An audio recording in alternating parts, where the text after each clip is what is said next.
Good morning, Elmira Baptist Church. It is Thursday, July 18th, 2024, and this is an update for you.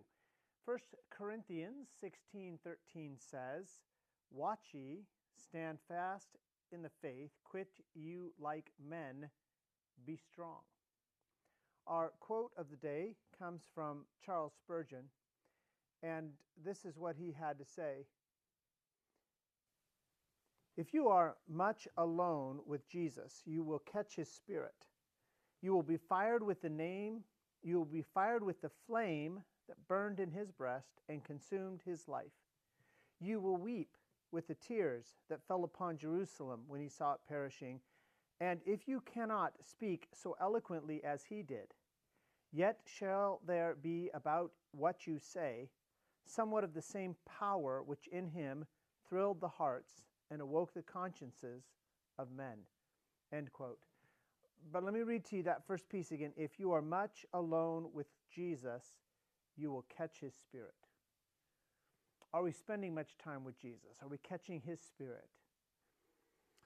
Now, this Sunday, and for several Sundays now past, we've had different couples, different families, bringing some pastries and preparing some coffee.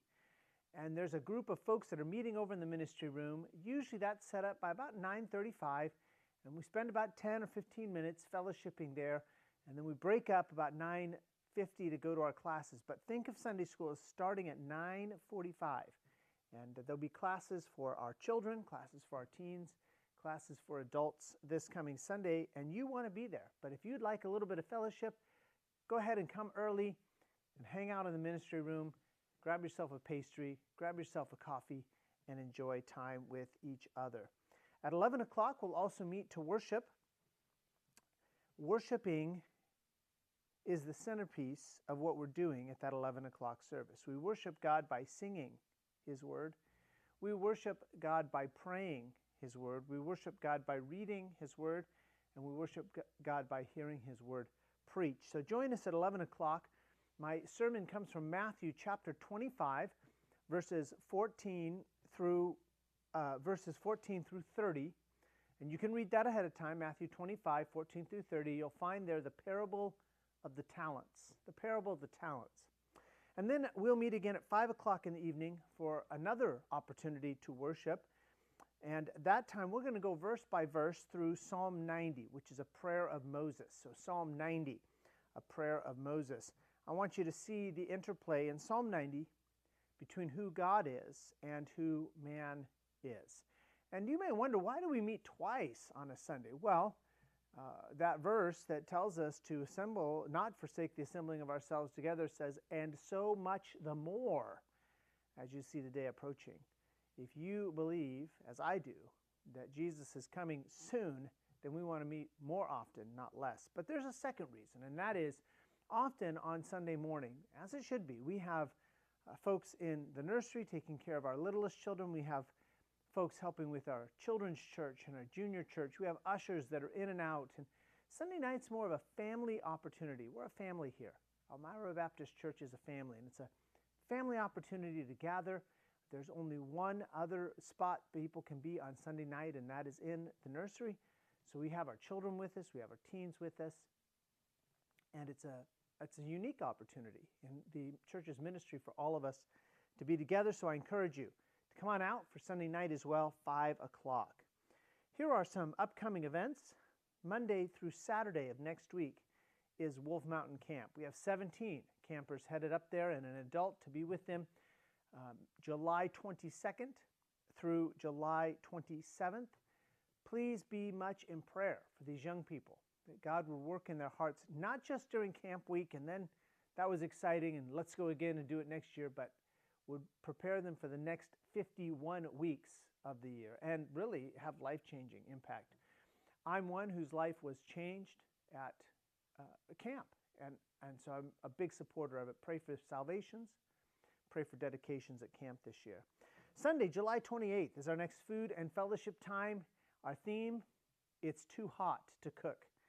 And it looks like we're going to have some warm weather again this weekend. Of course, the 28th is the following weekend. But join us On July 28th, we'll have our 9:45 Sunday school, 11 o'clock morning worship. We'll have a meal together, food and fellowship, a chance to enjoy good food and enjoy good conversation.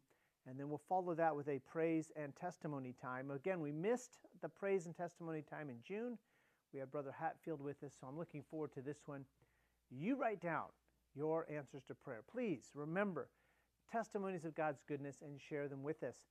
And Billy and I have a little surprise we're preparing for July 28th, so you come on out and see what that surprise is.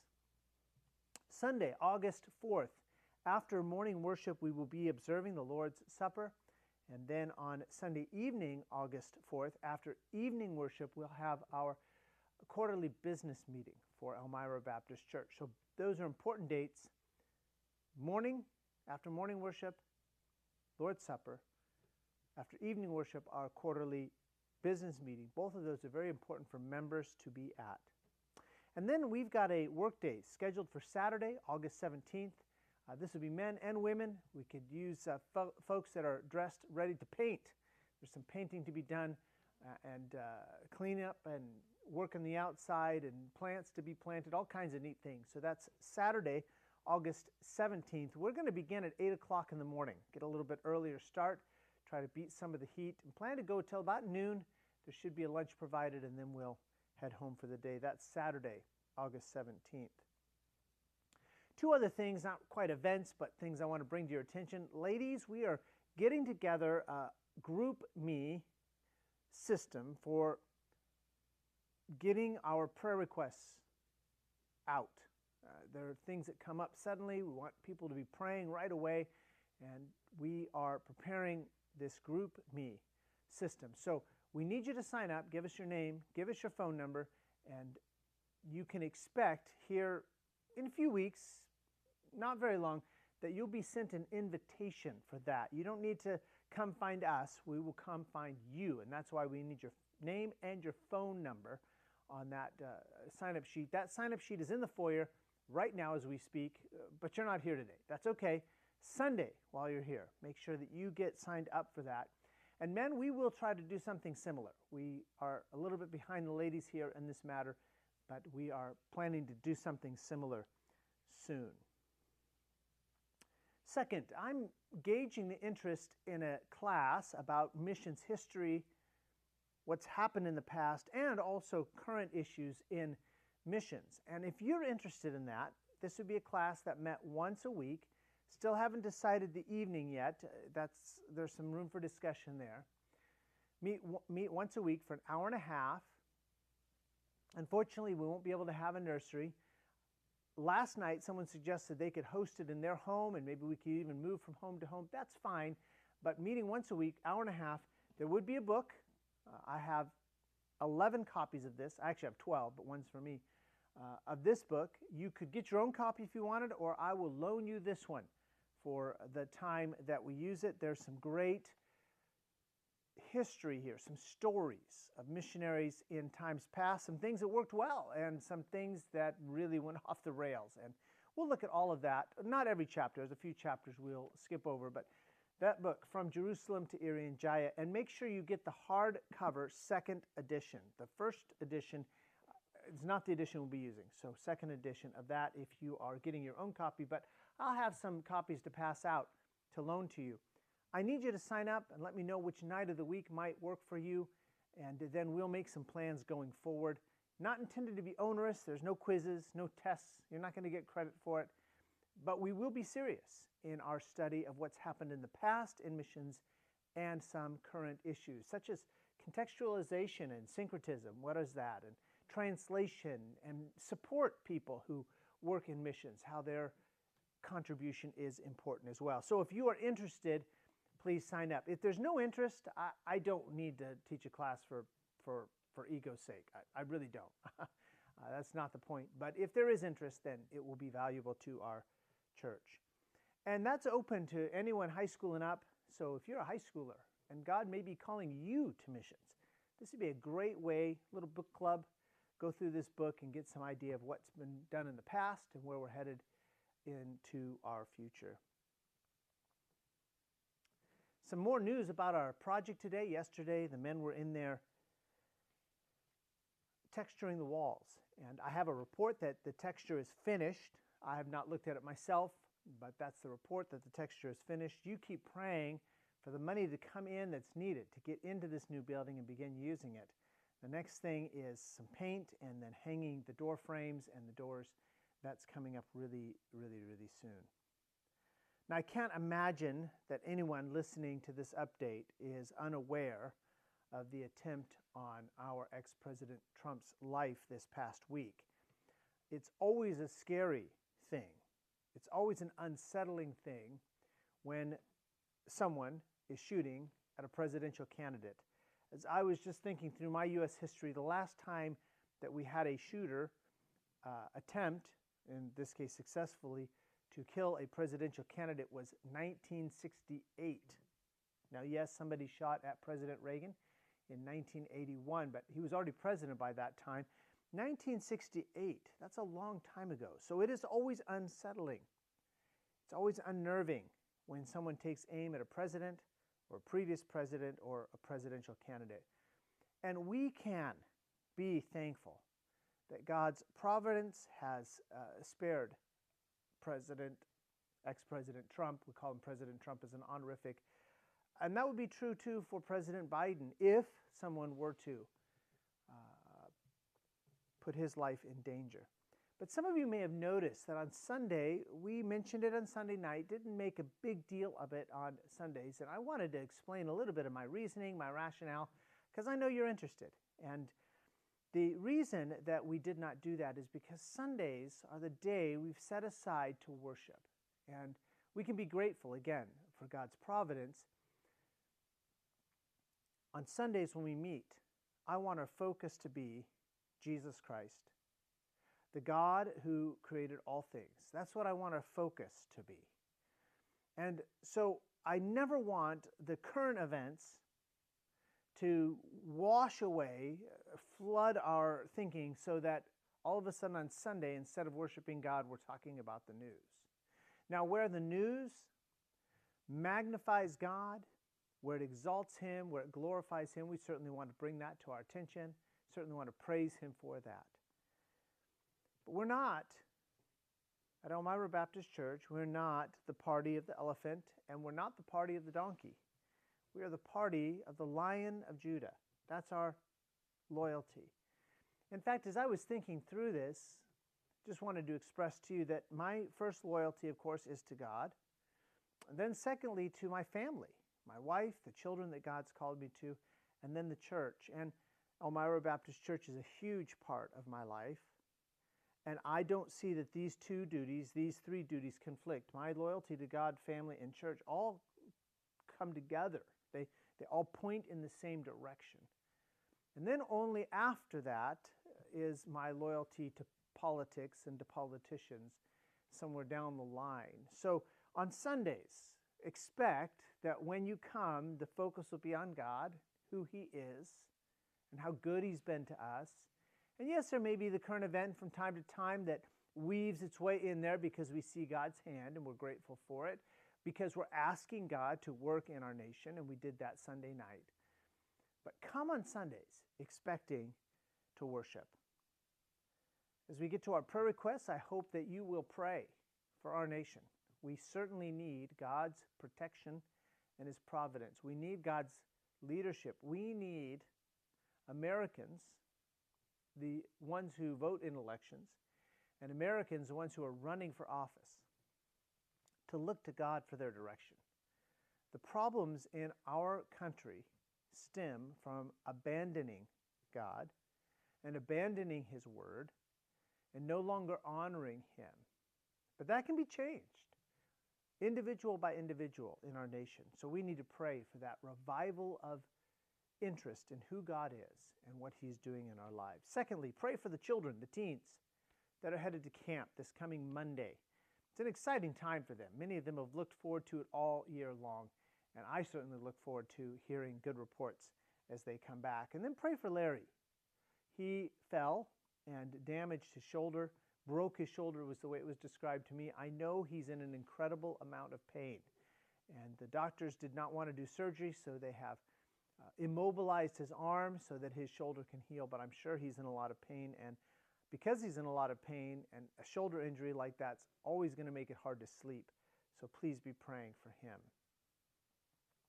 Now I want to finish today with our devotional from 1 Corinthians chapter 16 and verse 13. Let me read that to you again. Watch ye, stand fast in the faith, quit you like men, be strong. Watch ye, stand fast in the faith, quit you like men, be strong. That quit you like men comes from a Greek infinitive, to be like a man, masculine, male. And I know that God cares about women. Today, however, I want to focus on God's concern that men act like men. Because we need both the nation, the United States, our state of California, our county, Solano County, and our church, Elmira Baptist Church, our families. We need more men to step up and be men. We need them to step up and be heroes. Not the type of hero you think about where it's a movie and there's these gunslingers and they come in to rescue a village. That's often the type of idea we have in our head when we think of heroes.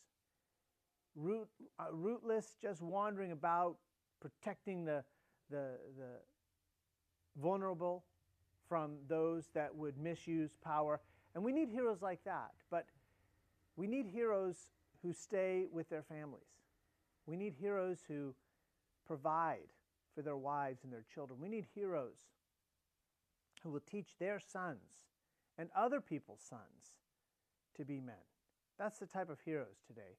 Not rootless heroes that wander about from here to there, never really sinking their roots down in any one family, in any one church. We need heroes that will be there for decades. We think of a figure like James Bond, and he's got these new gadgets, and this time he's in Hong Kong, and the next time he's in Africa, and then he's in North America, and he's just all over the world. That's not the type of heroes we need. We need heroes that are grounded in a place because God's called them there, and they're willing to love their wives sacrificially. They're willing to work diligently to keep themselves pure. They honor women. They raise children in the nurture and the admonition of the Lord. They use God's grace to be the husbands and the fathers and the men and the church members that they ought to be. They work diligently at a thankless job so they can put food on the table, and they don't complain. Not because we say we're not whiners. No, we don't complain because we know God's called us to that, and we are glad to do what God has called us to do. We need the men of Elmira Baptist Church. We need the men of Elmira Baptist Church to be men, to take responsibilities for themselves first. Can you be trusted to be on time? Can you be trusted to do the job that you were assigned to do? Can you be trusted to take time with God yourself each day? Taking responsibility for ourselves first. And then as God calls us to families, to take responsibility for our wives, to take responsibility for our children, to work on our own spiritual maturity so that we're growing. Again, spiritual maturity is not something you reach and then you just stay there. Spiritual maturity is a continual upward motion, getting closer to God, knowing His Word better able to teach it, better able to train others, to disciple others. We need our men, Elmira Baptist Church's men, to be responsible for themselves, for their family, to mature spiritually so they can be responsible for their church, this church. And then as God calls us to be leading men in our communities, maybe God would have one of our members to run for school board, to run for the county commissioners, the board of commissioners. I don't know. Certainly just in our neighborhoods, being the leaders that God wants us to be. We need the men of Elmira Baptist Church to take young men under their wing, in addition to their own sons. Yes, our own sons, but young men under our wing who have no father figure. Or maybe they have a father, but he's very absent. He's not a godly father. And we need to take those young men and encourage them to live up to their God-given potential, because God has given them also potential. We need to be examples, leading in purity, leading in spiritual maturity, leading in our sacrificial love for others. I want to read to you something that I did not write, but I have modified it, and I included it this week as the pastor's pen because it spoke so powerfully to me. Here it is. Once upon a time, men wore the pants and wore them well. Sons had a father around to teach them how to treat women with honor. Wives had husbands who worked to support the family, and communities policed themselves. Men took charge because that's what they did. But somewhere along the way, the world decided it no longer needed men. Disco by disco, TV show by TV show, men were stripped of their khakis and left stranded on the road between boyhood and androgyny. But today, there are problems our genderless society has no solutions for. Our nation watches as communities crumble, children misbehave, and women learn to support themselves. For the first time since bad guys, we need heroes. We need mature men.